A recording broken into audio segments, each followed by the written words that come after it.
Hey, just wanted to do a quick instructional video on the Hoodoo. A lot of people had asked for this, so just wanted to do a quick instructional on getting on a single rope and adding friction and tying off. The Hoodoo is made by a company called On-Rope Canyoneering. Everything's made right here in Phoenix, and it's made out of 7075 aluminum, which is really great stuff.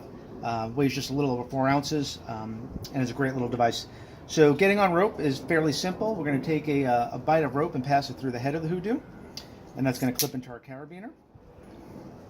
Go ahead and lock that down.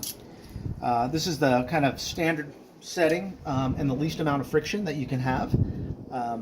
And typically I'll start most of my rappels this way unless there's a reason not to. If I'm rappelling and I find that I need a little bit more friction, the first kind of friction setting is to come up and over the arm there. And that'll provide a little bit of friction. And usually that'll be pretty good for most folks.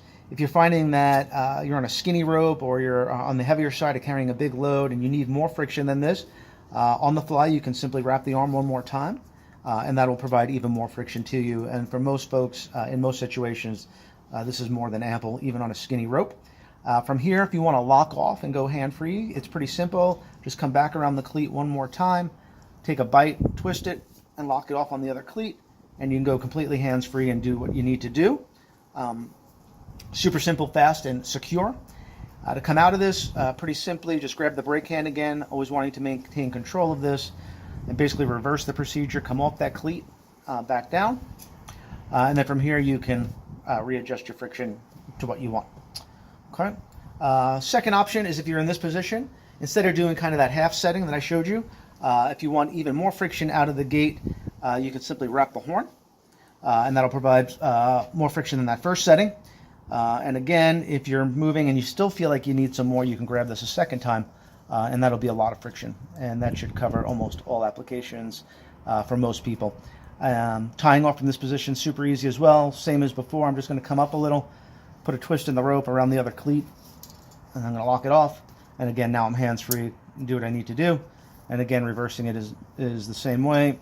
Pop it out, maintain control, and off you go. One other setting I'll show you, which is not adjustable on the fly, is if you wanted a lot of friction. To start, you can wrap one of the horns on the bottom. You'll start out with a lot of friction in this mode. This might be good if you were planning on picking someone off, or you were on a super skinny rope, or a much bigger guy or gal. You might find this setting useful. And then all the other settings are still available to you. You can add friction this way, or back, or around. Whatever you need to kind of fine-tune that to make it feel good for you. So again, locking off is the same from here. Nothing changes. So whatever mode you're in, that kind of works. So hopefully that's helpful. If you have any questions, you can email us at contact@onropecanyoneering.com. Thanks a lot.